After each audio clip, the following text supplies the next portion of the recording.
We have plenty of wild Concord grapes on our property. However, the insurance company doesn't approve of our harvesting methods, so it's probably best to plant some cultivated grapes. When I cleared the land for the greenhouse, it left plenty of area to plant various fruit-producing plants which don't need the greenhouse to thrive. Plus, why waste the space just growing grass? Taking a look at my 3rd grade drawing skills, I'm going to set 3 4x4 by 10 foot treated posts 3 to 4 feet into the ground and space them 24 feet apart.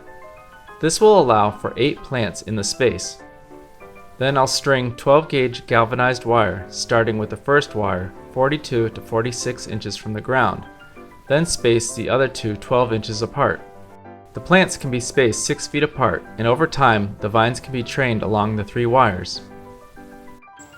I had planned to set the posts first in the event that I hit any large rocks while digging. However, I blew a seal on the backhoe and had to find some parts for it. So I took my chances and put the plants in first. The rows should go in a straight line, and a 100-foot tape measure works well for marking out the locations of each post and plant. Jamming a piece of surveyor's tape at each mark does the trick. We're going old school and using a pickaxe and shovel and digging a hole about 1 foot deep. Luckily, there weren't any large rocks in the way, just a few roots and small stones that the pickaxe was able to pluck out. Later, looking at the post holes, you'll see why I didn't dig them by hand.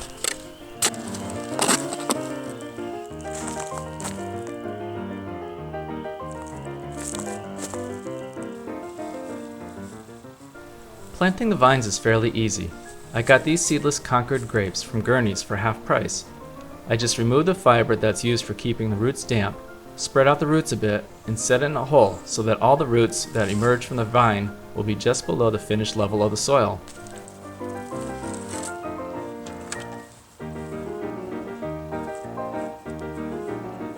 All the dirt that came out of the hole was hard panned, so I filled it with nice organic soil, then compacted it down and gave it a really good watering. It's also important to cover the area with mulch to help maintain the moisture in the soil until the roots get established. These will get watered every day for a couple of weeks.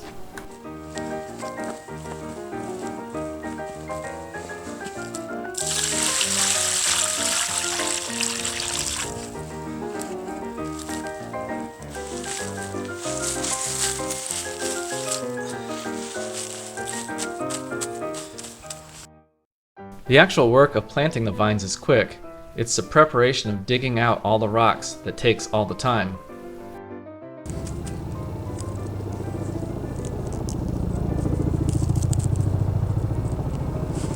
A 30-cent O-ring and a day to dismantle and reassemble the valve assembly, and the backhoe is running again. I can now install the post for the wire arbor.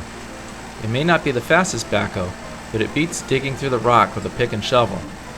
The holes are dug about 4 feet, which will provide a deep enough anchor to prevent the post from leaning from the future weight of the vines. Some of the rocks that I pulled out were bigger than the hole. If I had to dig these by hand, I probably would have only dug down a couple of feet, and then would have to anchor the posts with concrete and guy wires.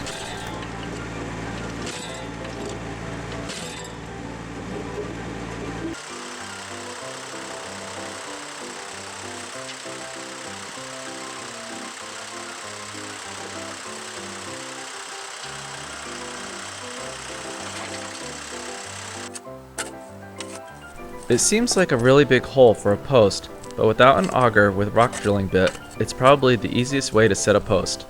A little cleanup at the bottom of the hole and it's ready. I'm using 4x4 treated lumber rated for direct burial. I'm not a fan of using treated lumber, but in order for it to last a long time, it's a necessary evil. I like to add 2 temporary cleats to the post to help support it while I'm setting it plumb and backfill the hole.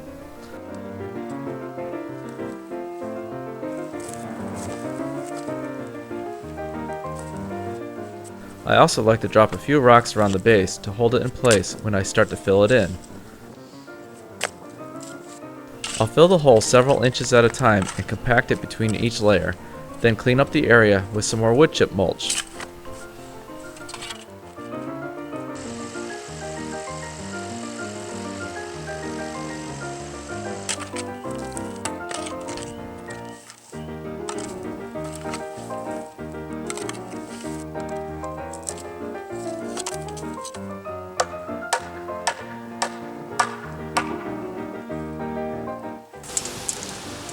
The first wire starts roughly 42 to 46 inches from the ground, and the second and third wires are spaced 12 inches apart.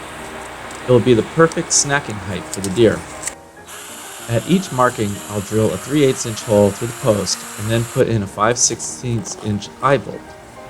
The backside has a large fender washer and nut. Having a large washer will help to keep the nut from pulling into the post under the weight of the vines. It's fairly important to make sure the eye bolt is an inch or so too long, so you can tighten the nut if there's a little slack in the wire. I'm using 12 gauge galvanized wire, and I like to roll it out first and cut it to rough length. Then I insert it through the bolt and bend it back onto itself, anchoring it with a wire clamp. The wire is stiff enough where you probably could just twist it over itself, but I prefer a wire clamp. I drill holes through the center post, but most people usually staple the wire to the side of the post. I'm a bit obsessive compulsive and can't handle having a bunch of rusty staples on the post. On the far end, I feed the remaining wire through the eye bolt, pulling the wire as tight as I can, then anchor it with another wire clamp.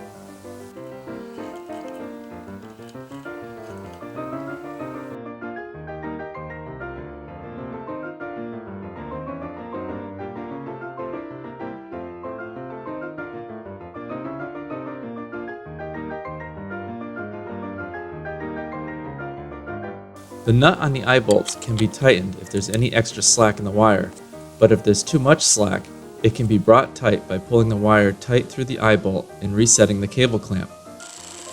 A couple of the posts didn't get buried quite deep enough, so I trimmed off the tops just to make everything look proper.